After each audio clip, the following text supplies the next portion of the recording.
Welcome to another edition of Coaching Minute with Brianne Ligori and Friends, where certified coaches help leaders to elevate their coaching skills so they're better able to lead today's modern workforce. Today's guest is no other than Belinda Clemmensen. Belinda has been in the leadership development space for over 25 years. She's an ICF Master Certified Coach. She's the founder of the Women's Leadership Intensive, and you may also recognize her here as one of the partners at the Leadership Intensive. B, I'm so excited to be here with you today.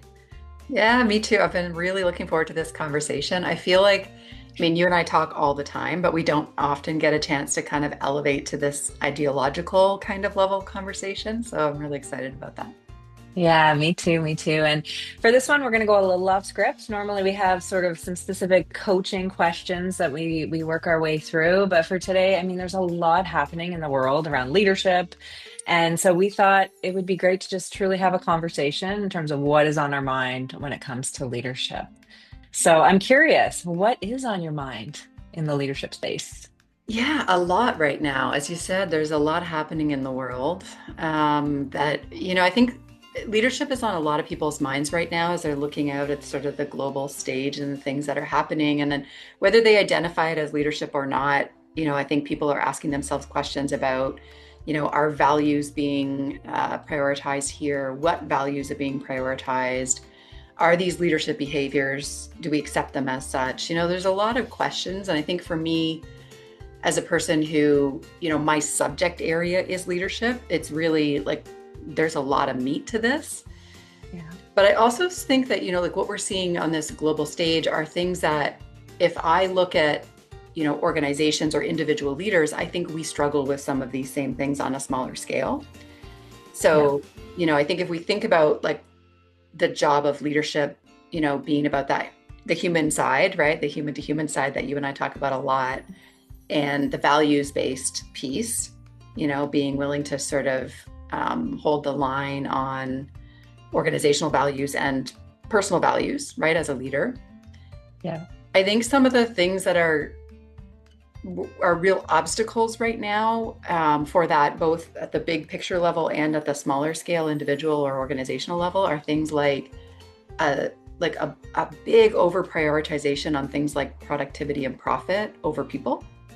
Yeah. I would say a fear of standing up for values, like a fear of being willing to make decisions that are values based over and above, kind of the safety of like, well, we can't do it because it's, we need to focus on productivity or profit instead, it's like compromising values.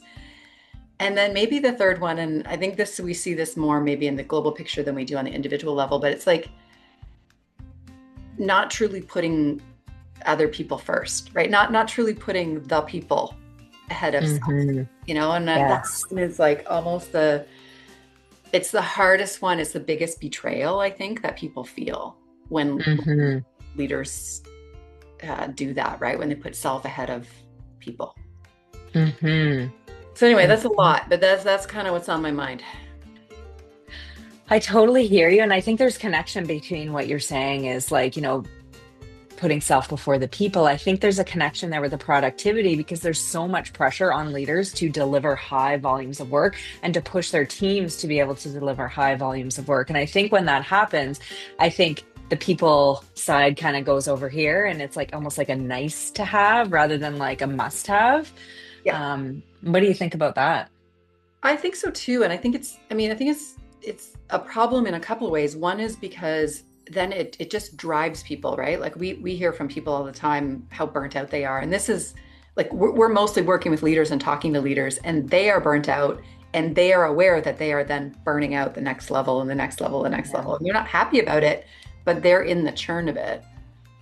The other thing that I think is really problematic about it is that there's a bit of a flaw in logic there. Like, is the idea of infinite productivity or infinite growth even like logical? And in my mind, it's not.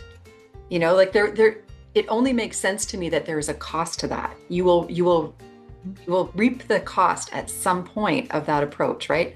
People will leave, they'll be burnt out, they won't be as invested, they won't be finding meaning at work. Your culture will suffer, which we know impacts results in the end. So I'm like, it doesn't add up to me that we have this notion that we can just drive and drive and drive for productivity and profit above all else.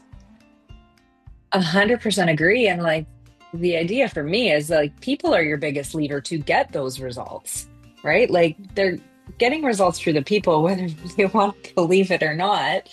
And so if we don't put the people first, then those results will start to fail eventually over time. Like something is eventually gonna give here in terms of just pushing for more, more, more, more. And for what? To what end?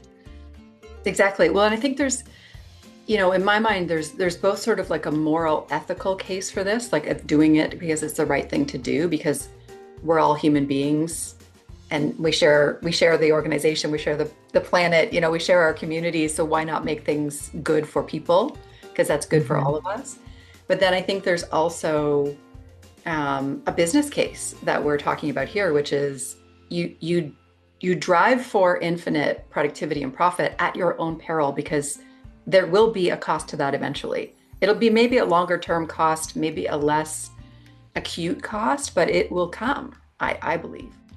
And I think it does come also sort of in little increments too when people leave organizations, right? The cost to replace an employee and the time to get people up to speed is huge. So I think that people just aren't necessarily realizing it or looking at those actual numbers, or maybe they are and maybe they're okay with it. I don't really know. Think about, like the younger generations have been really sort of maligned for not having a strong work ethic and not wanting to like work the 80-hour weeks or be a manager or whatever. And I'm kind of like, I think that's another cultural cost that they have watched us do that. I'm not saying us personally, but our generations, Hmm. kind of do that, work ourselves into the ground in the name of, we got to keep going, we got to meet our numbers, we got to whatever the benchmark is. And I think a lot of them are saying, yeah, that doesn't seem worth it to me. And I kind of think they're not wrong. Yeah. Yeah, agree. I think we're headed for a real shift with the new generations coming in. Like I have 14-year-old twins and they're looking at this going, is this all we live for? Is this all we live for to just work, work, work, work, work, make more money so we can buy more stuff? Yes, I mean, in the model, in the current economic model, yes. And they're Yeah. looking at that and saying that's crazy, and they're right. And it's unsustainable. I mean, it's unsustainable in every way. And I think we're starting to feel that now, right? We're starting to see some Hmm. of maybe the blinders of that model are starting to come off, and we're in a bit of chaos about it, I think. That's Dis for sure. Disruption anyway. Yeah, and we're really seeing it with the leaders that we work with. Like people are coming in just like exhausted and saying, "Oh gosh, another training. I don't have time for this." Right? And so people have even been conditioned to not put their self first in terms of their development for the sake of just checking things off that list because they know at the end of the day their email is going to be this long and then they're going to be stressed and then they're not going to be able to apply what they learned in the training. So it's a cycle. It's a cycle, and I think it leads me to the next piece about like the courage to make values-based decisions.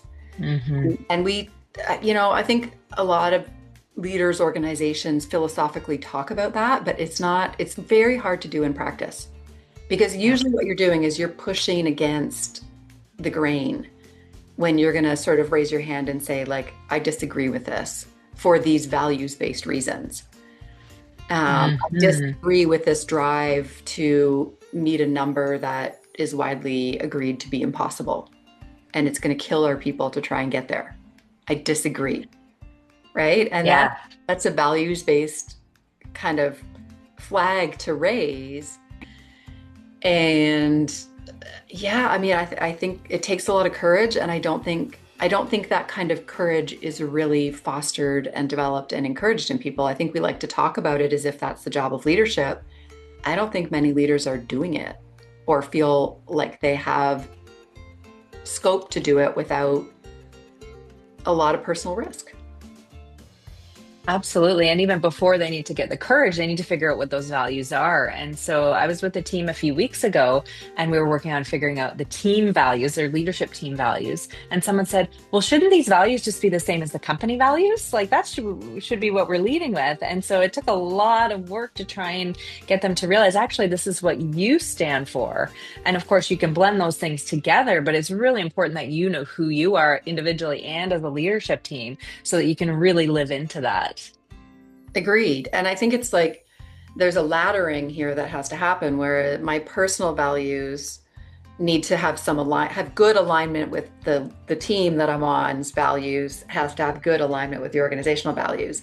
They don't have to be exactly the same, but if they're wildly different, then that's where we have people who, never quite feel like they belong in that organization or team because they're trying to go in one direction and it's going somewhere else. I think the other thing we probably don't invest enough in is, as you said, we want to articulate, know what the values are. But then I think there's another step, which is really getting clear on what does it look like in terms of behavior? What does it look like when Hmm. we're doing that, like living in alignment with the values, behaving that way? And what does it look like when we're not? And, Brene Brown talks about this, like what are the slippery slopes that would tell you that you're getting out of alignment in terms of your behaviors? Yeah. That's a hard thing to reflect on, and I certainly have a lot of empathy for that and have been there myself where I look at things and say, hmm, my behavior right now is not reflective of my values. And that's a slippery slope that I need to do something about. Yeah. Yeah. It's like that art of self-reflection is so key in leadership development, just taking the time. But the way the world goes with the churn, Yeah. leaders aren't taking the time because they don't feel they have the time. But really, that's probably one of the most valuable uses of their time that they can spend is to say, where am I at? Who am I as a leader? How do I make choices that are more aligned with that? And if the organization is not aligned with our values and it's too far off, maybe it's an opportunity for change. Yeah. And I think you're right about this, no time to reflect is a big problem because we have actually heard leaders say to us, I do not have time to think about the important things. And I'm thinking, if you don't have time to think about the important things, then we're well and truly in trouble. Like that's exactly what we should be doing in our jobs. Certainly, if we're a leader in our lives, in our households, like Mhm. we should be thinking about the important things and making directional decisions based on that. If not that, then what are we doing? Well, and that's what concerns me is I get so many questions all the time when I'm talking to leaders about how can we use more AI here with our people. And so that actually concerns me because they're trying to get more productivity through not actually being involved in as a human and not doing that actual work. Yeah. And what got me thinking about that actually is this letter that I had that one of our students wrote to me, and they had talked about, our insight and energy truly inspired them, right? Hence the handwritten note, is what she said. And it made me realize and feel a little bit sad that I think we're moving away from this in not a positive way with this idea of like, how do we get AI involved in coaching our people? Is we're missing the whole point of that human to human side by side leadership, which is actually going to help us lead to more results. Yeah. Yeah. It's like, what's the quality of the experience that we're having? And are we willing to compromise that quality entirely, again, in service of productivity and profit above all else? And as opposed to saying, I'm not saying it's like productivity and profit aren't important. I'm saying there's an and there, right? Hmm. And people are important and purpose is important. There are other things that are also important. And I think we need to get a little better at talking about the complexity of all of the important things and working from there as opposed to just picking one and running wild with it. Again, it's just there are consequences, and I feel like we're already feeling the consequences. That's for sure. That's for sure. And back to sort of your third concept that you talked a little bit more about, putting self before the people. Tell me a little bit more about that and how you're sort of seeing that show up. Yeah, I would say there's maybe more of that happening on the in the on the global stage right now than what I'm seeing in our, organizations that we work with. For example, I think the intentions in our client groups are so human and so good, positive. Yeah. Um, I think we're sort of veering here into more like abuse of power and position, Hmm. or um, I would protect myself before doing what's right. Or look Hmm. out for number one kind of thing. And I do Yeah. think there's a bit of that um, individualistic looking out for number one kind of culture ideology that we've really leaned into lately, where community doesn't seem to matter as much and where it's all about idolizing people who are individually successful and, whether it's billionaires or celebrities or whatever it is. And again, I just think we're starting to um, feel the consequences of having leaned too far in that direction, where we've said, sure, be selfish. It's all about you. Get what you can for yourself. And now we're seeing what Hmm. happens when people do that, especially when people in leadership roles do that. And it's pretty Hmm. ugly. Yeah, yeah, and it's getting me thinking a little bit as you say that, just like with the new influencer culture that we're kind of part of, where like everywhere you look, there's an influencer on different social media platforms, especially with our kids. I think people are believing what these people say as truth, Yeah. right? And that's a really scary place to be. It's when these people up on pedestals are then sharing these messages, and we're starting to believe them as fact. Yeah, and I think it's very cynical to say this, and I apologize for for how cynical it sounds, but it's like as a person who's like employing critical thinking, we need to follow the money. Who stands to benefit from these things, right? You talk Hmm. about influencers and our kids. I mean, there are fortunes to be made from influencing our children to believe that they need to be skinnier, to be more beautiful, to be different than what they are, to fix themselves in some way, right? And that's not just targeted at kids, but I think young people are particularly susceptible to that. Yeah. Um, Follow the money trail. Who's profiting from that? And profit can come in the form of actual cash, but it can also come in the form of access to power and influence. Hmm. Right? These people are traveling in circles where they have access to things that most of us don't have, and that's pretty attractive and appealing and valuable. Yeah. So, who benefits is a good question to ask, I think. Absolutely. And like you said, like children are susceptible, but I think even as adults, we're seeing this happen a lot too. I don't know about you, every single social media platform that I go on, I'm getting targeted, being told I'm broken, all the things that are wrong with me, personally, but also as a leader. I get nonstop messages going into my LinkedIn inbox telling me I need this coach or I need this program or I need, this solution for our business. And, it's really quite frustrating.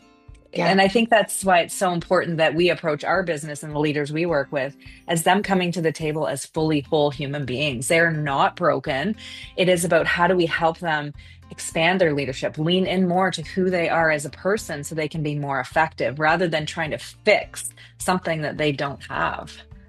And it really is about partnership, right? So in whether it's in working on a project or working in a training environment or a coaching or any of those pieces, to say, I'm showing up with this, whatever it is, expertise, ideas, questions, and you're showing up with this expertise, ideas, questions. Let's put those two things together and have an interaction where, we get to sort of have that multiplier effect of like 2 + 2 = 10 Hmm. because we're putting it together. We're agreeing, we're disagreeing, we're asking, we're listening, we're learning. And it's much more of a partnership and facilitative approach that assumes that, as you said, we're two whole people, or everyone in the room is a whole person, as opposed to saying, I'm up here and you're down here, you're broken and flawed and I'm going to fix you, or you have to buy my services, programs, whatever, in order to fix you. It's Yeah. it's a very different way of coming at it.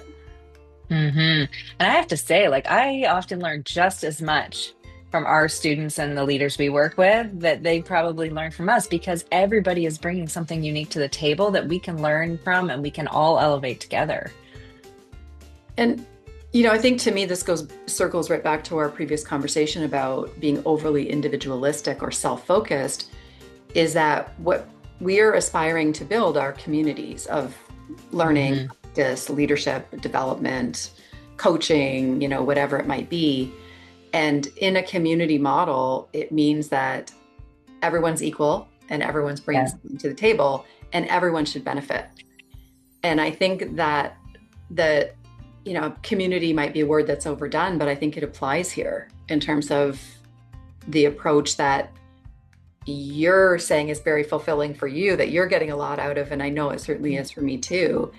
And I do not wish to be an influencer or the person who stands up here and says, this is what is true and right. I want to be here with somebody in Side by relation. side. Yeah. Yeah. I actually have this little sticky note. I don't know if you can read what that says there. Work This is sort of alongside. walk alongside. Yes. Is sort of my motto for the year, right? It isn't about me teaching the wisdom to people because that's going to look different for everybody, right? Everybody is going to receive things differently and kind of, process it based on what they need, not based on the theory that I'm teaching, right? It is about how do we show up collectively in a circle together and approach things side by side. Yeah. And how much presence that requires, and curiosity, and humanness, and probably humor, and compassion, and all these things, empathy. That to me is that's what makes the work we do so rich. Is that I want to be in that. That to me Hmm. is like interesting, exciting, compelling. Yes, absolutely. So, just as we're coming to the end of our time together, I'm curious what words of wisdom you would have for the leaders that are listening in terms of how do we get more to this space of walking alongside and out of just that daily churn that we're all experiencing. Gosh, it's so hard. I mean, I think it's a little easier for us because we run our own show, and so we have our choices are clearer. There's a more direct line.